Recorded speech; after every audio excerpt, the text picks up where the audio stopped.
नमस्कार दोस्तों, आज हम पढ़ेंगे त्रिविमीय ज्यामिति का परिचय भाग 5।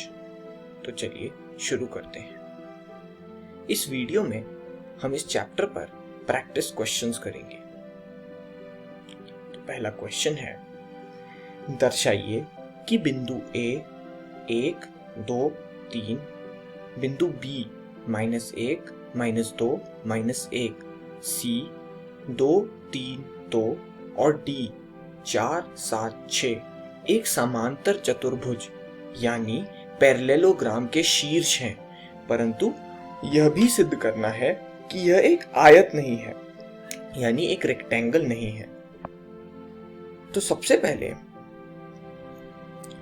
हमें यह देखने के लिए कि ABCD एक समांतर चतुर्भुज यानी पैरेललोग्राम है, हमें सम्मुख भुजाओं को समान दिखाने की आवश्यकता है, यानी एक पैरेललोग्राम की ऑपोजिट साइड्स हमेशा बराबर होती हैं।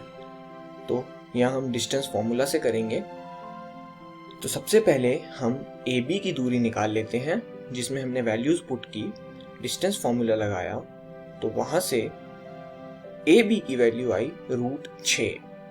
ठीक उसी प्रकार BC की वैल्यू निकाल लेते हैं, जो कि सॉल्व करने पर बराबर होगी √43 के। ठीक उसी प्रकार अब हम C और D के बीच की दूरी ज्ञात कर लेते हैं, यह आएगी √6 के बराबर। अब उसी प्रकार DA हम निकाल लेते हैं, तो यह सॉल्व करने पर √43 आएगी। तो जैसा कि हमने देखा, AB बराबर CD है और BC बराबर AD है, इसीलिए ABCD एक समांतर चतुर्भुज है क्योंकि उसकी ऑपोजिट साइड्स बराबर हैं। अब दोस्तों, अगले पार्ट में हमें यह सिद्ध करना है कि यह एक आयत नहीं है, लेकिन एक आयत की भी यानी एक रेक्टेंगल की भी दोनों ऑपोजिट साइड्स हमेशा बराबर होती हैं। तो यहाँ हमें यह समझने की जरूरत है कि एक समांतर चतुर्भुज और एक आयत में क्या फर्क है। तो दोस्तों, एक समांतर चतुर्भुज और एक आयत में सबसे बड़ा डिफरेंस यही है कि एक आयत के विकर्ण कभी बराबर नहीं होते। अतः यह सिद्ध करने के लिए कि ABCD एक आयत नहीं है, हमें यह दिखाना होगा कि इसके विकर्ण यानी डायगोनल्स AC और BD समान नहीं है, जबकि एक पैरेललोग्राम या समांतर चतुर्भुज में डायगोनल्स हमेशा बराबर होते हैं। तो चलिए डिस्टेंस फॉर्मूला AC में लगाते हैं और वहां से AC की दूरी ज्ञात करते हैं, वह आएगी √3। अब ठीक उसी प्रकार हम BD यानी B से D तक की दूरी डिस्टेंस फॉर्मूला से निकालते हैं, तो वह सॉल्व करने पर √155 आएगी। तो जैसा कि आप देख सकते हैं, AC और BD बराबर नहीं है, अतः ABCD एक आयत नहीं है। ABCD एक समांतर चतुर्भुज तो है, लेकिन आयत नहीं है क्योंकि इसके विकर्ण बराबर नहीं है। चलिए अगला प्रश्न करें।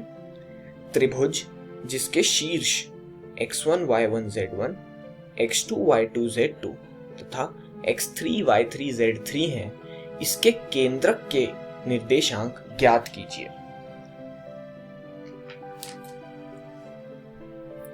दोस्तों, सबसे पहले तो एक त्रिभुज बना लेते हैं, यानी एक ट्रायंगल, जिसके 3 पॉइंट हुए A x1 y1 z1 तथा B x2 y2 z2 और C x3 y3 z3।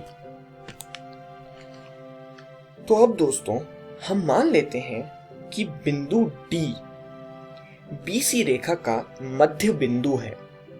तो सेक्शन फॉर्मूला से D के निर्देशांक हमारे पास क्या आते हैं, वे आएंगे x1 + x2/2, y1 + y2/2 और z1 + z2/2। यहाँ हमने सेक्शन फॉर्मूला लगाया है क्योंकि D BC रेखा को 1:1 के अनुपात में विभाजित करता है। अब दोस्तों हम यह भी मान लेते हैं कि एक बिंदु G इस त्रिभुज का केंद्रक है। तो सबसे पहले यह समझना आवश्यक है कि केंद्रक यानी सेंट्रॉइड होता क्या है। केंद्रक वह बिंदु है जहां एक त्रिभुज की तीनों मध्यिकाएं आपस में मिलती हैं और यह केंद्रक G सभी मध्यिकाओं को 2:1 के अनुपात में अंतः विभाजित करता है। तो यहां भी यह केंद्रक G AD मध्यिका को 2:1 के अनुपात में विभाजित कर रहा है। तो अब हमें A और D दोनों के निर्देशांक पता हैं और अनुपात 2:1 है वह भी पता है। अब बस हमें विभाजन सूत्र का प्रयोग करके G के निर्देशांक निकालने हैं। तो वे आएंगे ये, जो कि आपकी स्क्रीन पर दिए गए हैं। अब आप इसे बहुत ध्यान से सॉल्व कीजिए क्योंकि ये थोड़ा लेंथी है। दोस्तों सेक्शन फॉर्मूला लगाने के बाद हम जब इसे सॉल्व करते हैं तो हमें केंद्रक के निर्देशांक कुछ इस प्रकार मिल जाते हैं। x1 plus x2 plus x3 upon 3, y1 plus y2 plus y3 upon 3, z1 plus z2 plus z3 upon 3। दोस्तों मैं आपको बता दूं कि यह बहुत ही महत्वपूर्ण सवाल है और आप केंद्रक के निर्देशांक ऐसे भी याद कर लीजिए, ये हमेशा यही आएंगे जो हमने सॉल्व करके निकाले हैं। चलिए अब अगला प्रश्न देख लें। बिंदु P से बने समुच्चय का समीकरण ज्ञात कीजिए जो इस प्रकार चलता है कि उसकी बिंदुओं A 3, 4, -5 व B -2, 1, 4 से दूरी समान है। तो दोस्तों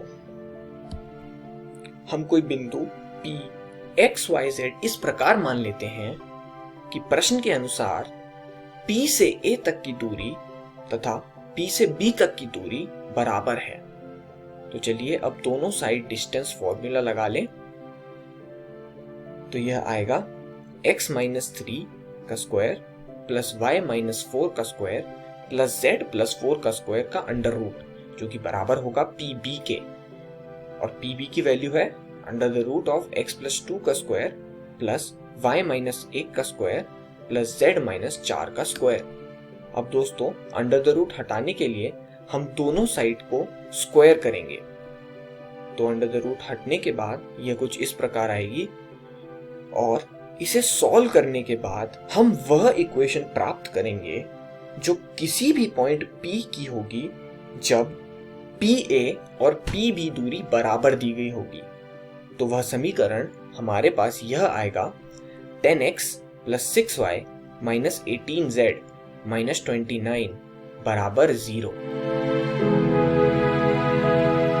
इस वीडियो में हमने इस चैप्टर के प्रैक्टिस क्वेश्चन सीखे। धन्यवाद दोस्तों।